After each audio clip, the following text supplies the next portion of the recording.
Hello everyone, स्वागत है आपका KGS Bihar exams YouTube channel पर। मैं आपका जीएस मेंटर ज्ञान प्रकाश झा आपके सामने एक बहुत ही इंपॉर्टेंट इन्फॉर्मेशन लेकर के हाजिर हूँ।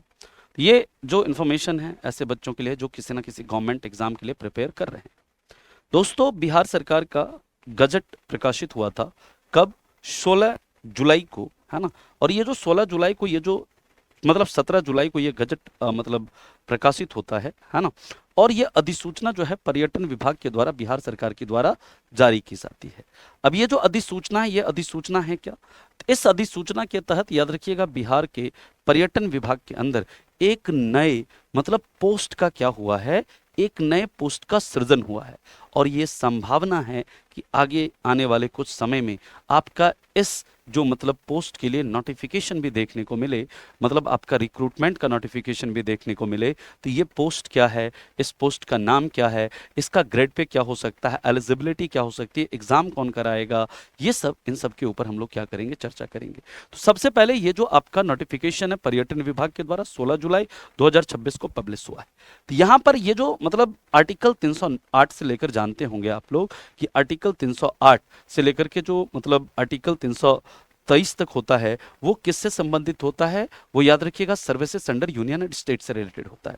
और आर्टिकल 309 के पावर का यूज करते हुए राज्यपाल ने मतलब क्या किया है, अधिसूचना जारी करके इस मतलब जो पोस्ट का ये क्या किया है, सृजन किया है। तो यहां पर देखिए, ये जो पोस्ट का सृजन हुआ है ये किसके अधीन हुआ है? तो पर्यटन विभाग के अंदर जो है, पर्यटन निदेशालय के अंदर आपका बिहार पर्यटन अवर सेवा संवर्ग के गठन का यहां पर क्या है, आपका ये प्रावधान है। अब इसका नाम क्या होगा? तो इसका संक्षिप्त नाम, विस्तार और आरंभ जो है, ये नियमावली जो है बिहार पर्यटन अवर सेवा संवर्ग नियमावली 2026 कही जा सकेगी। इसका जो विस्तार होगा, ये नियम जो है ये पूरे बिहार राज्य में लागू होगा। और यह राज्य पत्र में प्रकाशन की तिथि, यानी जब प्रकाशन हुआ है, कब प्रकाशन हुआ है, 17 जुलाई से, तो इस दिन से क्या रहेगा, यह आपका लागू रहेगा। अब यहां पर देखिए, ध्यान से समझिएगा कि ये जो आपका इस नियमावली में जहां पर यह संदर्भ यानी कि आयोग का जहां पर जिक्र होगा, वो बिहार कर्मचारी चयन आयोग से होगा। मतलब कि इसका जो मतलब ये जो पद का सृजन हुआ है, इसका एग्जाम किसके द्वारा कराया जाएगा? याद रखिएगा, बिहार कर्मचारी चयन आयोग यानी बीएसएससी के द्वारा कराया जाएगा। नियुक्ति प्राधिकार का मतलब है निदेशक पर्यटन निदेशालय, विभाग का मतलब है पर्यटन विभाग, निदेशालय का मतलब है पर्यटन निदेशालय, और यहाँ पर राज्य सरकार का जो मतलब प्रयोग हुआ है उसका मतलब है बिहार सरकार। बाकी और यहाँ पर ये वो दिए हुए हैं, आप इसे पढ़ लेंगे।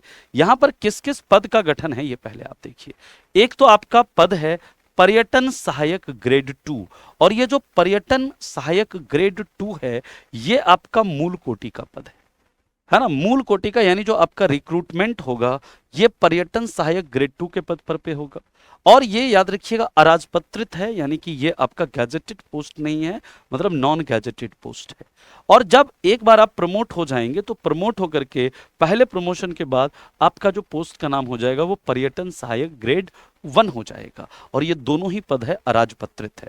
तो ये नया एक वैकेंसी जो है, ये आपका क्या है, नया एक पोस्ट का सृजन हुआ है। अब पोस्ट का सृजन हुआ है तो याद रखिए आगे जल्द ही इससे रिलेटेड आपका नोटिफिकेशन जो है वो आपको देखने को मिल सकता है।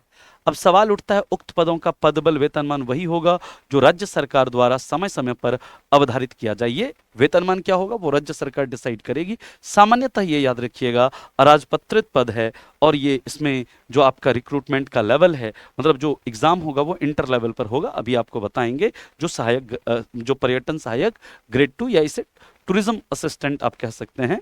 तो इसका इंटर लेवल का ये मतलब क्या है, इंटर मतलब इसमें क्या है, एलिजिबिलिटी क्राइटेरिया है।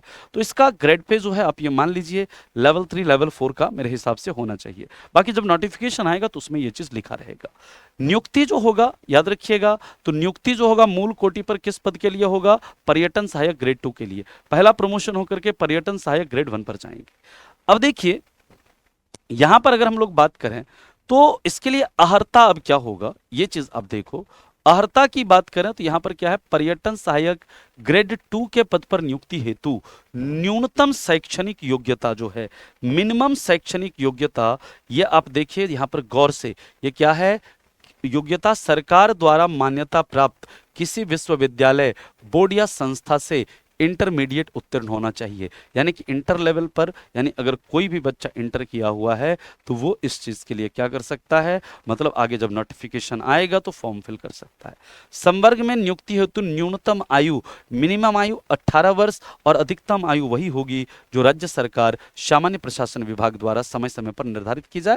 यानी जैसे बिहार के सभी एग्जाम्स के लिए जनरल के लिए 37 ईयर होता है, और बाकी जिन मतलब कैटेगरी में जो रिजर्वेशन मिलता है वही मैक्सिमम 37 ईयर यूआर के लिए होगा, बाकी अन्य कैटेगरी में जो रिजर्वेशन का प्रावधान है वो वहीं पर वही होना चाहिए। आरक्षण जो है, जो राज्य सरकार के द्वारा जो समय समय पर लागू आरक्षण रोस्टर है, जो बाकी सभी एग्जाम्स में जो आरक्षण का प्रावधान है वही आरक्षण का प्रावधान यहाँ पर भी आपको लागू देखने को मिलेगा।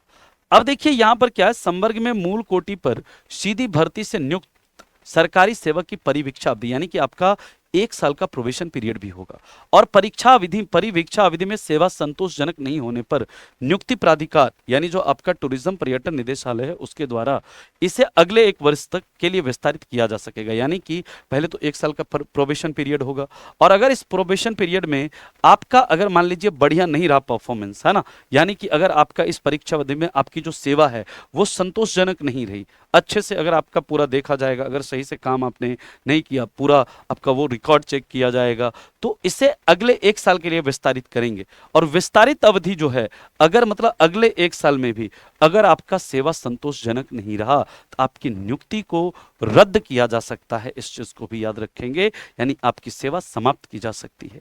सीधी भर्ती अथवा प्रोन्नति से नियुक्ति के बाद आरंभिक प्रथम वेतन वृद्धि के पश्चात अगली वेतन वृद्धि तब तक दे नहीं होगी जब तक सरकारी सेवक द्वारा हिंदी टिप्पण प्रारूपण परीक्षा एवं संवर्ग हेतु विहित विभागीय परीक्षा में उत्तीर्णता प्राप्त न कर ली जाए।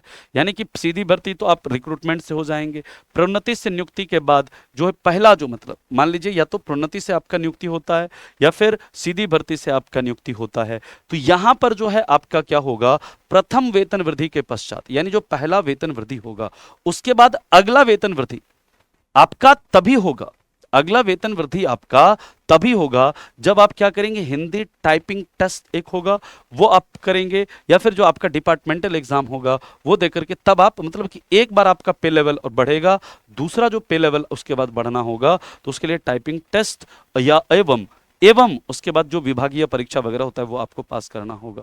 संपुष्टि 1 जो है यहाँ पर कि मूल कोटि के पद पर सीधी भर्ती से नियुक्त कर्मी की परिवीक्षा अवधि में सेवा संतोषजनक रहने, हिंदी टिप्पण प्रारूपण परीक्षा एवं विहित विभागीय परीक्षा में उत्तीर्ण होने तथा विहित प्रशिक्षण को सफलतापूर्वक पूर्ण किए जाने के पश्चात न्याय नियुक्ति प्राधिकार द्वारा उनकी सेवा संपुष्ट की जा सकेगी। ठीक, अब यहाँ पर जो प्रशिक्षण है, प्रशिक्षण आपको मतलब संयुक्त संवर्ग में नियुक्त कर्मियों को जो भी इसमें मतलब ये जो क्या कहते हैं इस रिक्रूटमेंट के लिए जो एग्जाम होगा, इस पोस्ट पर जिसको भी क्या किया जाएगा, नियुक्त किया जाएगा, तो उसके लिए प्रशिक्षण जो है आपको पूरा करना अनिवार्य होगा। विभाग द्वारा निर्धारित प्रशिक्षण संस्थान द्वारा समय समय पर निर्धारित प्रशिक्षण मॉड्यूल के अंतर्गत प्रशिक्षण सत्र आयोजित कराया जाएगा, यानी कि आपको ट्रेनिंग भी इसमें आपको दिया जाएगा। बाकी विभागीय परीक्षा वगैरह होगी, ये सब आपका दिया हुआ है ना, विभागीय परीक्षा वगैरह होगी ये भी आपको दिया हुआ है। अब यहाँ पर वरीयता जो है, संवर्ग में सीधी भर्ती से नियुक्त कर्मियों की पारस्परिक जो वरीयता है आयोग की मेधा सूची के अनुसार निर्धारित की जा सकेगी, यानी जो मेधा सूची है उसके आधार पर क्या होगा, आपको वरीयता यहाँ पर दिया जाएगा। बाकी संवर्ग में प्रोन्नति से नियुक्त कर्मियों की पारस्परिक वरीयता, उनके पूर्व उनकी वरीयता के यानी कि उनके पहले उनका जो वरीयता है उसके आधार पर आपको प्रोन्नति में क्या किया जाएगा, वरीयता मिलेगा। ठीक है, बाकी ये प्रोन्नति से रिलेटेड प्रोविजन है ना, ये मतलब आपको ये जानना है, बाकी सारी चीज़ें आप लोग एक बार क्या कर लीजिएगा, इस गैजेट नोटिफिकेशन में आप लोग पढ़ लीजिएगा। मतलब ओवरऑल ये मैं बताना चाह रहा हूँ कि इसके तहत क्या हुआ है, अभी याद रखिएगा जो मतलब पर्यटन सहायक ग्रेड 1 और पर्यटन सहायक ग्रेड 2 ये 2 पद का क्या हुआ है आपका मतलब नोटिफिकेशन, ये 2 नया पद सृजन किया गया है, और अब इसका जो है ना मतलब रिक्रूटमेंट वगैरह होने का प्रोसेस स्टार्ट होगा, तो उससे रिलेटेड ये इन्फॉर्मेशन था। इसका एग्ज़ाम जो है बीएसएससी कराएगी, जो आपका यहाँ पर जो एलिजिबिलिटी क्राइटेरिया होगा वो आपका याद रखिएगा इंटर होगा, और मिनिमम एज जो होगा इंटर या +2 जिसे कहते हैं, और जो मिनिमम आपका जो एज होगा यहाँ पर क्या होगा 18 साल होगा, ये मेन चीज़ है। तो जो भी बच्चे तैयारी कर रहे हैं तो है ना, आप मतलब प्रिपरेशन अपना जारी रखें। और जैसा आप जानते हैं कि बीएसएससी में जो नए चेयरमैन की नियुक्ति हो चुकी है, परमानेंट चेयरमैन बीपीएससी को मतलब जो बीएसएससी है उसको मिल चुका है। तो आगे मतलब आने वाले कुछ समय में आपको एग्जाम के डेट्स भी देखने को मिलेंगे। तो आप अपने प्रिपरेशन को लगातार जारी रखिए, है ना। मिलते हैं आपसे ऐसे ही अन्य सूचना के साथ, तब तक के लिए जय हिंद।